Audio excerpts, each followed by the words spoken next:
Andrew Sadek era um informante da polícia que atuava no combate ao tráfico de drogas, até o dia que ele desapareceu misteriosamente. A última vez que ele foi visto foi andando sozinho às 2 da manhã, perto do campus da faculdade.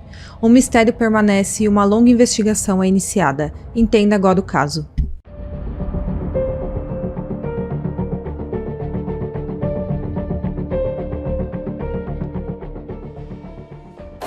Olá pessoal, sejam bem-vindos de volta ao canal e hoje mais uma vez vamos abrir a caixa de Pandora. Para quem é novo aqui, não se esquece de se inscrever no meu canal e deixar um like aqui no meu vídeo para me ajudar na divulgação do canal, que tá crescendo aí bem lentamente, então eu conto muito com a ajuda de vocês. Deixe uma sugestão de caso aqui nos comentários, fiquem comigo até o final do vídeo e bora pro caso de hoje.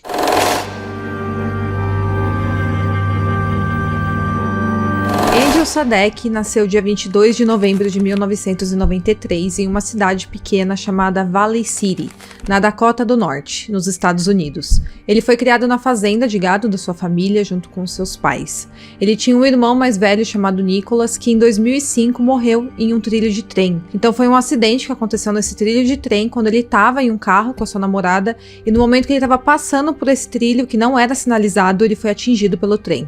Isso teve um impacto muito forte na vida do Andrew, porque ele tinha 13 anos nessa época e ele era muito próximo do seu irmão mais velho. Sua família e os seus professores o descreveram como sendo um menino muito quieto e tímido, e depois do Andrew se formar na Valley City High School, ele começou a frequentar uma faculdade chamada North Dakota State College of Science. E essa faculdade ficava em outra cidade, chamada Wapton, e tudo isso aconteceu em 2012, e ele estava estudando para se tornar um eletricista. Durante seu primeiro ano na faculdade, ele era um estudante muito dedicado e ele não socializava muito com os outros estudantes da faculdade. Ele morava no campus da faculdade em um dormitório no Nordgar Hall, que ele dividia com outro cara. E como eu falei, ele era um menino muito quieto, muito tímido, mas a mãe dele disse que a faculdade estava sendo boa para ajudar ele a fazer novos amigos, e também a se tornar uma pessoa menos fechada. E naquela época ele estava finalmente tendo a sua liberdade de ir e vir sem precisar dar satisfação aos seus pais, e então, em algum momento, em abril de 2013, ele começou a vender maconha no estacionamento do campus da faculdade onde ele estudava. Então seus clientes iam se encontrar com ele naquele local e ele ficava vendendo droga lá. O grande problema disso tudo é que isso é uma atividade legal nos Estados Unidos, obviamente, e existe uma lei na Dakota do Norte que diz que é crime um estudante distribuir drogas no campo de qualquer faculdade. Então, obviamente, ele estava fazendo algo ilegal ali, né? E por esse crime, ele poderia pegar uma pena de 3 anos até 10 anos de cadeia. Então, ele estava lá vendendo drogas no campus da faculdade, fazendo isso direto, e ele acabou caindo em uma armadilha da polícia. Ele vendeu 2 vezes drogas para uma pessoa que, na verdade, trabalhava como informante para o departamento de polícia. Nessa época, estava acontecendo uma força-tarefa com foco em acabar com o tráfico de drogas no local, e essa força-tarefa transformava pequenos traficantes em informantes da polícia. Então, era feito um acordo quando alguém era pego vendendo drogas, que ao invés dessa pessoa ser presa, ela poderia começar a trabalhar para a polícia. Esses informantes então fingiam serem compradores de drogas para conseguir identificar traficantes da região. O Andrew não era um grande traficante para a polícia estar atrás dele por causa disso, mas eles queriam usar o Andrew para conseguir algumas informações sobre os grandes traficantes que atuavam na cidade. Então, como a polícia ficou sabendo que o Andrew estava vendendo drogas, eles queriam transformar ele em um informante da polícia. Então, para isso, a polícia armou um esquema para ele ser pego pela polícia e ser meio que obrigado a se transformar em um informante. A primeira venda do Andrew para esse informante da polícia foi em 4 de abril de 2013, no estacionamento do campus. Depois de alguns dias, eles se encontraram novamente, dia 9 de abril, e o Andrew vendeu mais drogas para esse informante. A polícia então esperou passar algum tempo para proteger a identidade do informante, que estava trabalhando para eles, né? E em 21 de novembro daquele ano ainda, a polícia foi até o campus para falar com o Andrew. E lá eles falaram que tinha motivos para acreditar que ele estava vendendo drogas no campus da faculdade. Então a polícia pediu para revistar o dormitório aonde o Andrew morava. O Andrew deixou eles revistarem o dormitório e lá eles encontraram alguns resíduos de maconha. No dia seguinte era aniversário de 20 anos do Andrew e ele teve que ir até a delegacia para ser interrogado pelo vice-xerife do condado de Richland, chamado Jason Weber. E esse cara, esse vice-xerife da polícia, falou pro Andrew que por ele ter vendido maconha em um campus universitário, ele poderia pegar uma pena de até 40 anos de prisão. Ou então ele poderia continuar solto desde que ele integrasse a equipe de força-tarefa em combate ao tráfico de drogas, trabalhando como um informante da polícia. O Andrew concordou em trabalhar como um informante para ele não ser preso, e o Jason, que era o vice-xerife, avisou que ele teria que entrar em contato com a polícia de tempos em tempos, avisando sobre o andamento do seu trabalho como informante, para que uma ordem de prisão não fosse emitida contra ele. E aí o Jason Weber explicou para o Andrew que o modus operandi ali dele trabalhar como informante seria o mesmo. Ele teria que listar algumas pessoas que ele sabia que vendia drogas no campus da faculdade e fazer 2 compras com cada uma dessas pessoas e relatar aquilo para a polícia. Pouco tempo depois dessa conversa, o Andrew fez suas primeiras compras de drogas como informante da polícia. Entre o final de novembro daquele ano e o começo de dezembro, ele comprou drogas 2 vezes com um traficante, e em janeiro de 2014, ele comprou uma quantia semelhante de um outro traficante. Esse, obviamente, era um trabalho bem perigoso, porque se algum dos traficantes desconfiasse que ele era um informante da polícia, algum deles poderia pegar o Andrew, sumir com o Andrew ou então matar o Andrew. Era um trabalho muito perigoso, mas ele tinha que fazer esse trabalho para ele não ser preso. E durante esse tempo que ele estava trabalhando como informante, ele entrou em contato com a polícia, foi informando sobre as suas atividades de informante normalmente.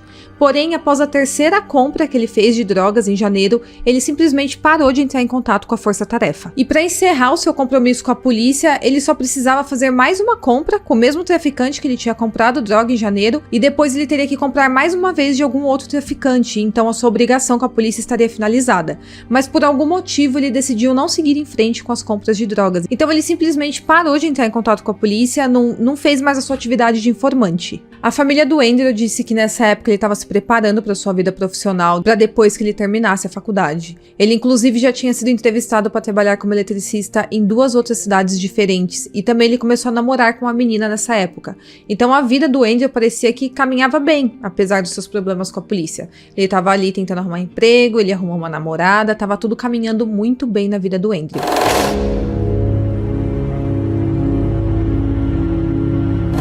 Semana de 25 de abril de 2014, ele foi para casa dos seus pais fazer uma visita para eles. E de acordo com seus pais, não tinha nada de diferente com o Andrew durante essa visita. Ele passou aquele final de semana na fazenda dos seus pais e ele ficou lá junto, fazendo companhia. Ele ajudou a cuidar dos gatos da família, então ele parecia estar muito tranquilo e despreocupado. No domingo, por volta das 6 horas da noite, ele saiu da fazenda dos seus pais e falou que ia ter um encontro aquela noite, e depois ele iria voltar para o campus da faculdade, que era onde ele morava. Por volta das 10 horas da noite, a mãe dele ligou para conversar com ele, para perguntar se ele tinha chegado bem no dormitório da faculdade, e ela falou que tudo parecia normal para ela. Porém, esse foi o último contato do Andrew com a sua família. Na noite de 30 de abril, o Andrew fez planos para sair com o seu colega de quarto chamado Kugel, que era o cara que morava com ele, e esse amigo do Andrew, apesar de morar junto com ele, não sabia que o Andrew vendia drogas e nem sabia que ele tinha tido problemas com a polícia. Muito menos sabia que ele tinha se transformado em um informante da polícia. Então ele não sabia de nada do que estava acontecendo com o Andrew. Naquela noite eles saíram e se encontraram com alguns amigos, e depois eles retornaram juntos para o dormitório que eles moravam juntos ali, né? E lá eles assistiram um filme e foram dormir. Na manhã seguinte, era dia 1º de maio, e quando o Kugel acordou, ele viu que o Andrew não estava na cama dele. Ele já tinha saído do dormitório. O Kugel achou que talvez ele tivesse ido ver sua namorada, ou que tivesse alguma aula cedo para ir, então ele não se preocupou muito. Afinal de contas, eles moravam ali juntos, mas cada um tinha a sua rotina, ainda mais se tratando de uma faculdade, né? Então, apesar deles morarem junto, o Kugel não sabia exatamente para onde que o Andrew ia cada vez que ele saía. E era normal, né? Cada um tinha a sua rotina, eles iam para aulas diferentes, saía com pessoas diferentes. Então, quando o Andrew sumiu naquela manhã, ele não achou nada de esquisito. Ele achou que o Andrew tinha ido fazer as coisas dele. Porém, o Kugel e os amigos do Andrew começaram a notar que tinha algo estranho quando perceberam que o Andrew tinha passado o dia todo desaparecido. Naquele dia ele não compareceu a nenhuma aula, e no final da tarde ele também não retornou para o dormitório, e ninguém tinha visto ele ao longo do dia. No dia seguinte eles perguntaram pelo campus se alguém tinha visto o Andrew em algum lugar, porém ninguém tinha visto. Então, no dia seguinte, dia 3 de maio, o Kugel e os amigos do Andrew relataram para a polícia o desaparecimento dele. A polícia então imediatamente pegou algumas imagens das câmeras de segurança do Nordgard Hall, que era o prédio onde eles moravam naquele dormitório, para ver se as câmeras registraram alguma movimentação do Andrew naquele dia. E as câmeras capturaram o momento que o Andrew deixou o prédio às 2 da manhã do dia 1º de maio. Ele estava vestindo jeans, um moletom com capuz e carregando uma mochila preta. Ele estava sozinho nessa ocasião e ele estava com o seu celular, mas não estava ligado. Ele deixou o celular dele desligado. O departamento do xerife Jason Weber foi quem liderou as buscas pelo Andrew, e eles fizeram buscas aéreas e também usaram cães farejadores, mas nada foi encontrado. Ninguém tinha visto o Andrew em lugar nenhum e com o passar do tempo, os familiares e os seus amigos foram ficando cada vez mais preocupados. Mas a polícia acreditava que talvez o Andrew tivesse fugido para não trabalhar mais como informante da polícia e também para não ser preso por causa disso. E talvez por isso que a polícia tenha se empenhado tanto em encontrar o Andrew logo de cara. Porque geralmente, né, nos casos de desaparecimento, a polícia sempre demora pra agir, sempre acha que a pessoa foi pra casa de algum amigo, ou então que a pessoa tenha se mudado sem falar pra ninguém. Só que nesse caso do Andrew, logo de cara eles já colocaram uma força-tarefa atrás do Andrew, com cães farejadores, com buscas aéreas, com vários policiais revistando campos da faculdade. Então a desconfiança é que a polícia estava procurando ele muito mais como um foragido do que como uma pessoa desaparecida. Mandados de prisão foram emitidos e foi só nesse momento que os pais do Andrew ficaram sabendo dos problemas que ele teve com a polícia, por estar envolvido em tráfico de drogas. Enquanto isso, os pais dele imploraram publicamente para que ele voltasse para casa. E então, finalmente, as buscas terminaram quase 2 meses depois, no dia 27 de junho. Nesse dia, uma equipe de mergulho da polícia que estava fazendo um exercício de treinamento encontrou o corpo do Andrew no Red River, que é um rio de Minnesota que fica a 15 minutos de Wahpeton, que é onde ele morava no campus da faculdade. Com a descoberta do corpo dele, logo várias teorias foram levantadas. Algumas pessoas achavam que talvez ele tivesse tirado a própria vida, ou que alguém tinha assassinado ele, ou que talvez tinha sido apenas um acidente. Com a descoberta do corpo dele, logo várias teorias foram levantadas. Algumas pessoas achavam que talvez ele tivesse tirado a própria vida, outras pessoas acreditavam que ele tinha sido assassinado, e outras achavam que tinha sido um acidente, que ele tinha se afogado. 2 meses depois da descoberta do corpo, os investigadores da Dakota do Norte e de Minnesota divulgaram o relatório da autópsia. O Andrew tinha sido atingido com um tiro na cabeça e essa era a causa da morte dele. Porém, a autópsia não conseguiu concluir se o próprio Andrew tinha feito aquele disparo ou não. Foram feitas várias buscas pela localização para tentar localizar a arma no rio e também nos arredores, mas a arma nunca foi encontrada. A mochila que o Andrew estava usando estava cheia de pedras e ela estava amarrada ao corpo dele. E quando ele foi encontrado, ele não estava vestindo o moletom que ele foi visto usando nas câmeras de segurança. Na verdade, ele estava usando uma jaqueta preta que ninguém nunca tinha visto ele usando na vida. E no momento que ele foi visto na câmera de segurança, ele também não estava carregando essa jaqueta preta e nem parecia que estava dentro da mochila dele. Então essa jaqueta preta simplesmente apareceu lá no corpo dele quando ele foi encontrado. A carteira dele também tinha desaparecido e em entrevistas à imprensa, a mãe do Andrew, chamada Tammy, disse que estava muito insatisfeita com a investigação da polícia, porque ela e sua família não acreditavam que o Andrew tinha tirado a própria vida, como a polícia estava querendo sugerir ao longo das investigações. Então a polícia estava dando a entender que talvez o Andrew tinha tirado a própria vida, mas a família não acreditava que ele tinha feito isso. E para a polícia apoiar essa teoria que eles estavam levantando, eles disseram que uma pistola calibre 22 tinha desaparecido da casa da família do Andrew. Então a teoria da polícia era que o Andrew tinha ido naquele final de semana para se despedir dos pais dele e também para pegar a arma e tirar a própria vida. A mãe dele admitiu que a arma realmente tinha sumido da casa da família, mas mesmo assim ela não acreditava que ele tinha feito aquilo.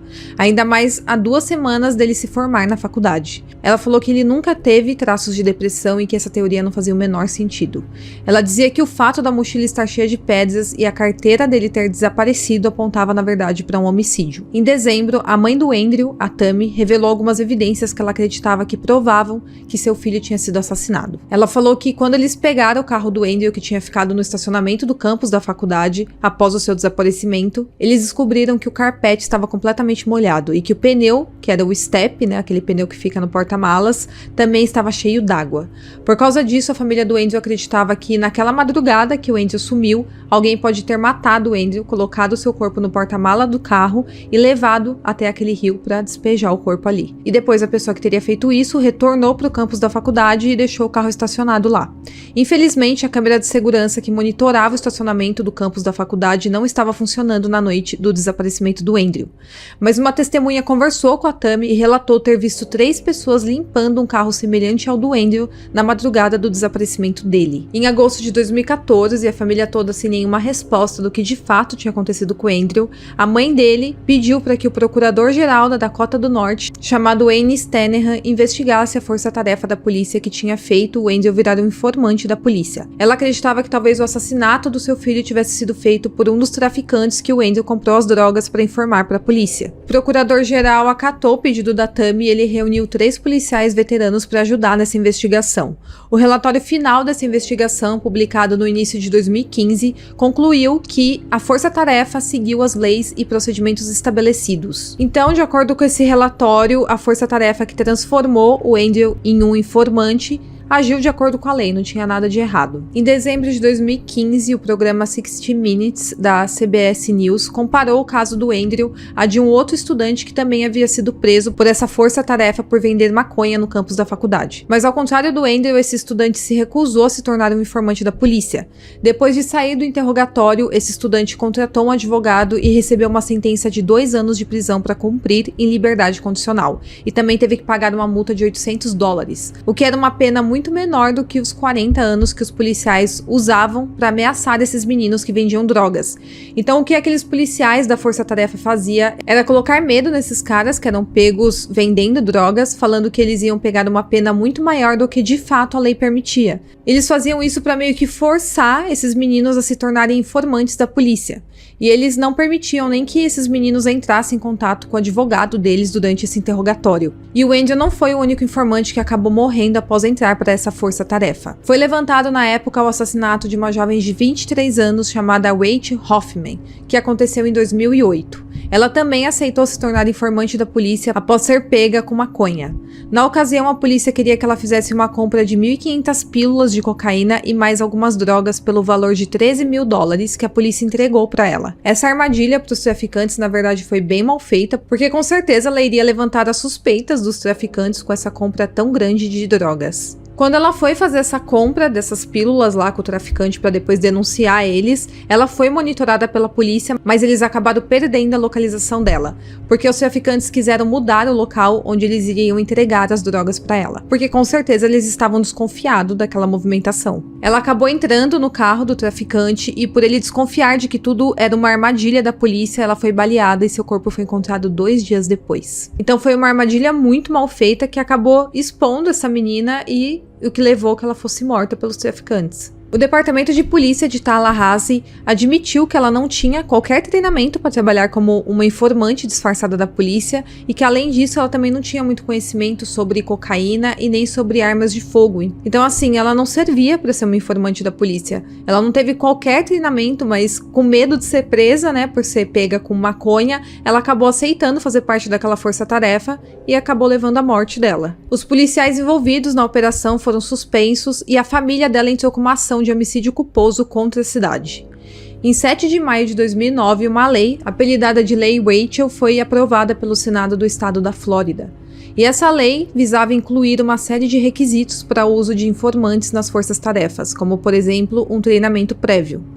Depois de 2 anos da morte do Andrew, os pais dele também entraram com uma ação de homicídio culposo contra o xerife Jason Weber e contra o estado da Dakota do Norte. Eles alegaram que a polícia do condado falhou em treinar adequadamente o Andrew para ser um informante e que a polícia falhou também em supervisionar o Andrew para cumprir a tarefa de informante. Além disso, que os policiais enganaram o Andrew de forma fraudulenta, porque eles mentiram sobre a punição que ele receberia caso ele fosse a julgamento por vender maconha na faculdade. Em 2017, a Lei Andrew foi aprovada e essa lei exige que a polícia treine qualquer informante. E também exige que eles forneçam também medidas protetivas razoáveis para esses meninos.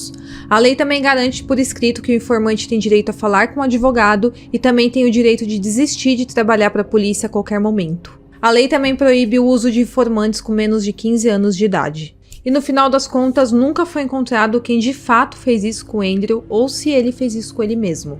Agora, existem algumas teorias, né, do que de fato aconteceu com o Andrew. Algumas pessoas acreditam que ele de fato fez isso com ele mesmo, né, que ele tirou a própria vida. E por isso que a arma da família desapareceu depois que ele foi lá naquele final de semana. Então essa teoria acha que ele saiu às 2 da manhã daquele dia pra tirar a própria vida ali perto do rio mesmo, pra ele não correr o risco de ser preso. Porque, teoricamente, ele não queria mais ser informante da polícia, então ele seria preso. E pra isso não acontecer, ele acabou tirando a própria vida. Agora, tem outras pessoas que acham que, na verdade, um dos traficantes que ele relatou para a polícia, que ele denunciou para a polícia, é quem descobriu que ele era um informante e acabou matando ele numa emboscada. E agora eu quero saber em qual teoria você acredita mais. Deixa aqui nos comentários para mim. Não se esqueça de curtir o meu vídeo, de se inscrever no meu canal e até o próximo caso.